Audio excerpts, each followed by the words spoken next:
총 득표수 297표 중 가 139표, 부 138표, 기권 9표, 무효 11표로서 부결되었음을 선포합니다.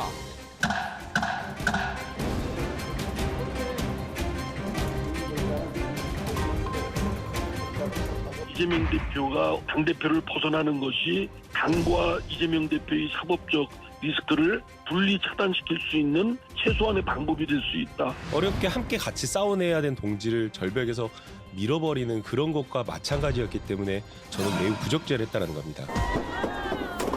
네, 너무 많이 터뜨리지 마세요. 이따 마지막에 또 터뜨릴 거니까.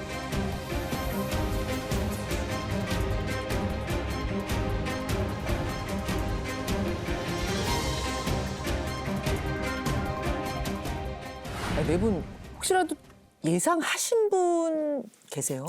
정치권엔 그런 얘기가 있어요. 현역 국회의원은 최악의 유권자다. 그게 무슨 얘기냐면 속을 알 수가 없어요. 이게 완전 선수들이거든요. 아, 이번에는 정말 그랬던 거죠. 이번 투표 결과가 정말 예상을 뛰어넘는, 그러니까 예. 알 수가 없는 거죠, 속내를. 아니, 솔직히 김근식 교수님도 전혀 예상 못하셨죠. 못했죠. 전혀. 전혀 못했죠. 박원석 의원님 어느 정도 말씀하셨었죠, 방송에서? 저는 지난번에 노웅래 의원 당시 부결표가 161표 나왔는데 예. 뭐그 정도 나오지 않겠나. 그러니까 이탈표가 있어도 한 뭐 10표 미만일 거다 이렇게 예상했었습니다. 저는 좀 걱정을 했죠. 두 가지였는데 하나는 그래서 당론으로 정하는 게 맞다고 생각을 해서 당론이 맞다 이렇게 공개적으로 얘기하고 뭐 방송에서도 얘기하고 그다음에 170표라는 구체적인 숫자까지 얘기하면서 압도적으로 부결될 것이다라고 이래서 이게 이탈을 해도 괜찮겠지라는 이런 이제 심리를 또 오히려 자극한 게 있습니다. 그래서 굉장히 걱정을 많이 했고 그런 걱정도 좀 전달을 하고 했습니다. 이 정도 수치까지도 나올 수 있겠다 하신 거예요? 뭐 수치는 잘 모르겠습니다만 압도적으로 그렇게 부결될 상황은 아닌 것 같다. 근데 이게 무기명 비밀 투표고 장막 안에 들어가서 이렇게 하는 건데 당론으로 정하는 게 의미가 있나요? 저는 의미가 없을 것 같은데요. 아니 왜 의미가 없습니까? 적어도 이재명 대표의 이 체포 동의안 문제는 검찰의 이제 행태 이런 게 정치적으로 해석할 수밖에 없는 행태예요. 그래서 저는 당론을 정하는 게 맞다. 그런데 당론이 정해지지 않았죠. 예. 제가 비명계, 친명계 두루 나오는 이야기를 모아서 퍼즐을 좀 맞춰보니까 이런 거예요. 2월 21일 의총 후에 이재명 대표와 비명계 의원들과의 만남이 계속 있었죠. 그 자리에서 생각보다 허심탄회한 대화들이 많이 나왔다는 겁니다. 심지어 이재명 대표 앞에서 마태복음까지 읽은 의원도 있었다는 거예요. 마태복음 27장. 김근식 집사님. 이 집사 맞아요? 집사 맞습니다. 네. 27장이 그러니까 어떤 내용인 거예요? 그 마태복음 27장은 이제 예수님이 이제 마지막에 십자가에 매달려서 마지막 숨을 거두고 무덤에 묻힐 때까지의 과정이 아주 잘 묘사가 돼 있는 대목이죠. 아, 이른바 십자가 사건. 그렇죠. 그것을 이재명 대표 앞에서 읽은 이유는 뭐라고 보세요? 글쎄요, 이제 그 이야기는 좀 해석이 좀 분분할 수 있을 것 같아요. 그래서 김남국 의원 같은 경우는 어떻게 그렇게 모욕을 줄 수 있느냐, 뭐 그러니까 죽으라는 걸로 이제 해석을 했던 것 같고 김남국 의원은 그런 걸 가지고 김남국 의원이 교회 다니는 것 같지는 않고요.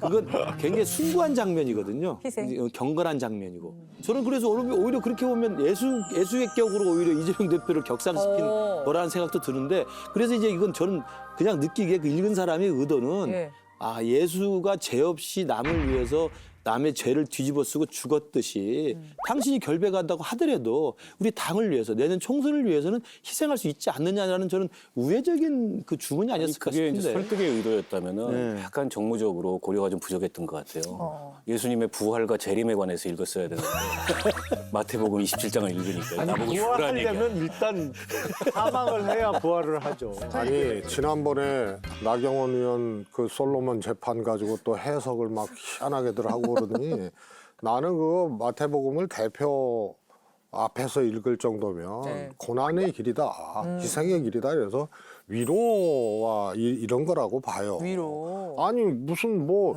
인두겹을 쓴 것도 아니고 어떻게 체포영장 넘어온 대표 앞에서 일단 죽어라 그런 뜻으로 그렇지는 않아요. 김남국 의원이 모욕적이라고 얘기를 했잖아요. 김남국 의원의 해석은 늘 이재명 대표를 곤란하게 합니다.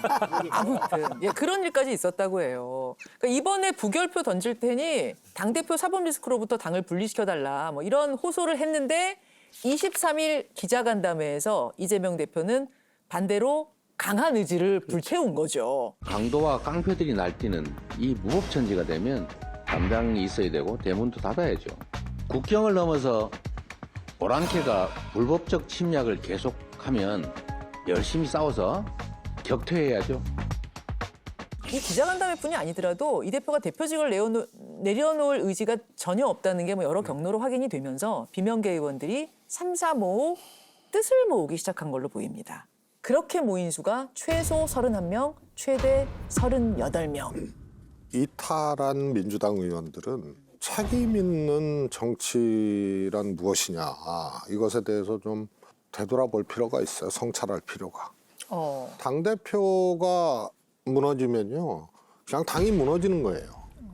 그렇게 돼 있습니다. 그렇다고 이재명 대표에게 대표직 사퇴하라, 결단해라고 하는 분들이 인물과 세력이라는 측면에서 대안이 있느냐. 없단 말이에요. 그래서 그건 망하자는 거예요. 다른 거 다 떠나서. 민주당이든 저쪽 당이든요. 선거 전에 당대표가 물러난 경우 있잖아요. 예. 그거는 저 대표로는 안 되겠다 싶을 때 물러난 거예요. 수사 안 받아도.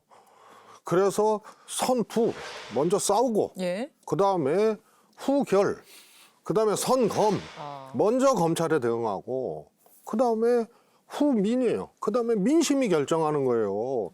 이재명 대표로 총선 치를 수 없다. 민심이 안 온다.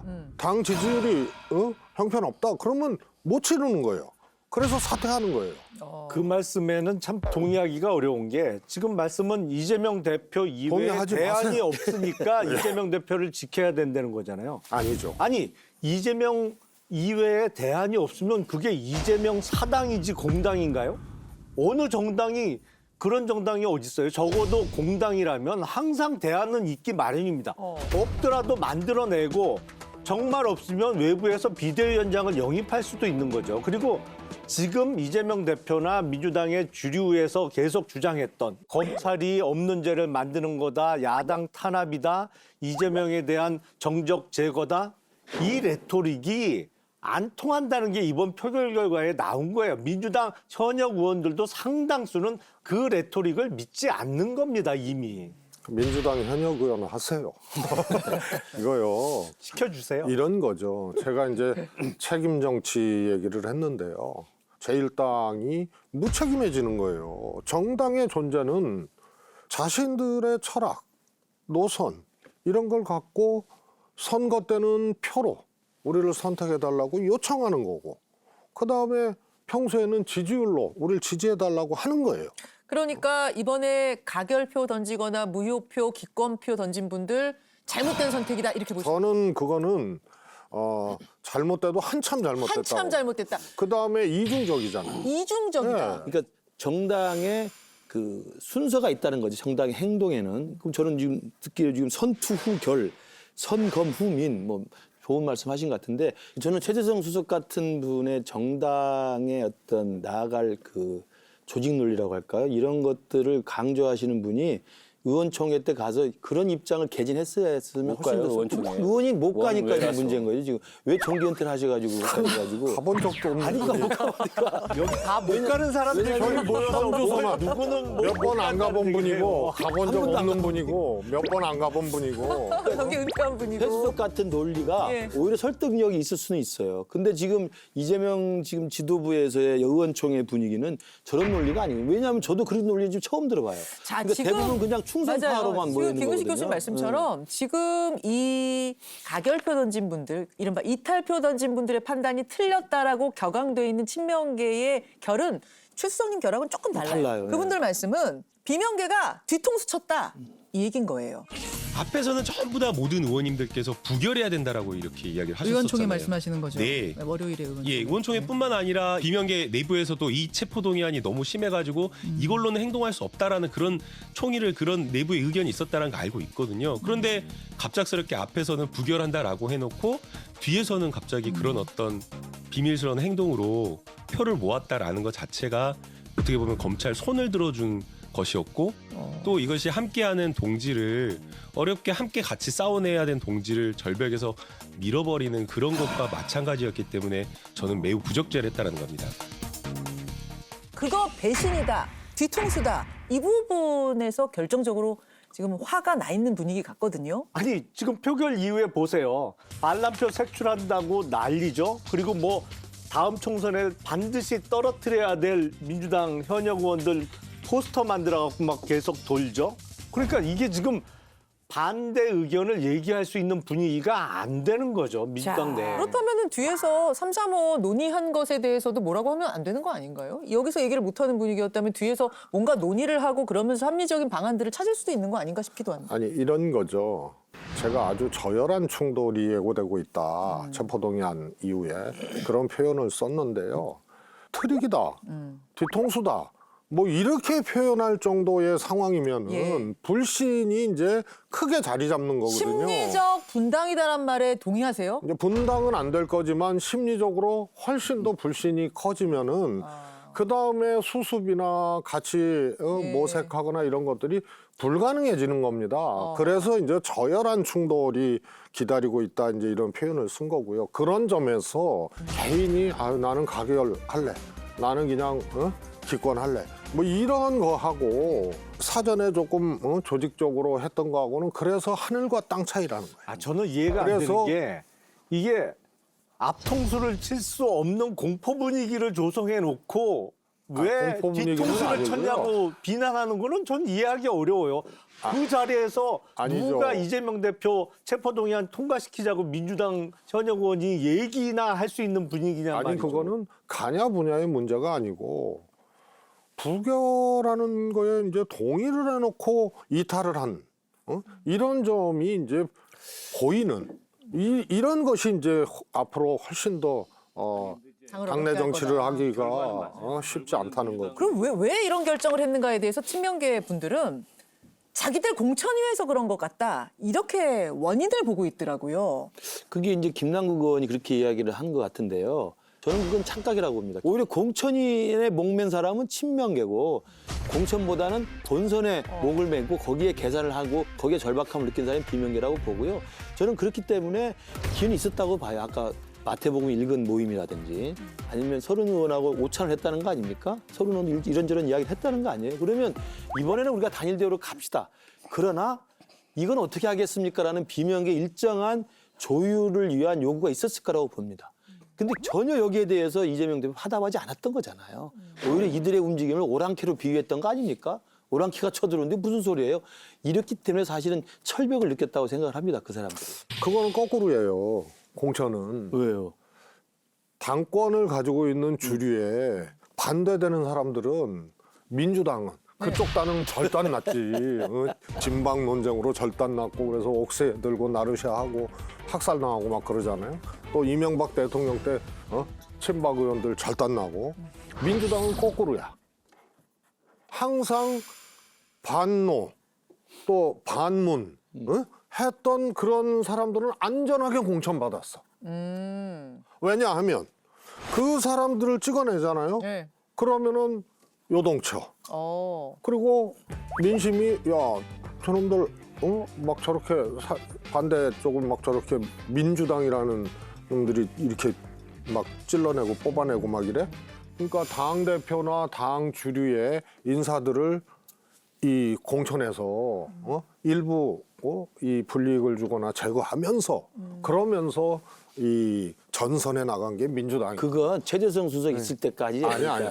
그때 최재성 수석이 이제 그때 그 호위무사 하다가 불출마 선언 했잖아요. 그때까지는 그게 맞아. 아니야. 그 뒤로는 전혀 그렇지 뒤로도 않아요. 그랬어요. 아니야. 이거 두 분이 따로 싸우시고. 자, 따로. 예, 저는 이거는 나가서 따로 제가 짧게 싸우시고요. 먼저 얘기를 좀 할게요. 저는 그 공천 관련된 뭐 김남국 의원이나 이분들의 얘기의 행간은 이런 것 같아요. 한마디로 얘기해서 이재명 찍어내기 하려는 거 아니냐. 당장 체포동의 안에 뭐 가결 내지는 기권 무효한 게 아니고 당대표직에서 내리고 공천권을 바꾸려는 거 아니냐. 일종의 이제 쿠데타 시도가 있는 거 아니냐. 그런 생각을 이 주장을 하는 저는 거죠. 하고 있는 그런 거라고 주장을 봐요. 하는 거죠, 사실상. 근데 제가 보기엔 정말로 공천 때문이라면 비명계 의원들이 오히려 이재명 대표 체제를 선호할 것 같아요. 그건 무슨 말씀이세요? 왜냐하면 우리나라가 세계 어느 나라보다도 현역 그 교체율이 높은 나라입니다. 근데 그거는 강력한 리더십이 있을 때 가능해요. 근데 이재명 대표는 구조적으로 취약해요. 리더십에 있어서. 왜냐하면 본인에 대한 체포동의안이 언제 또 올라올지 모르는데 리더십을 강력하게 발휘할 수 없는 상황이에요. 기본적으로. 이런 상황에서 대폭 물갈이 공천을 한다?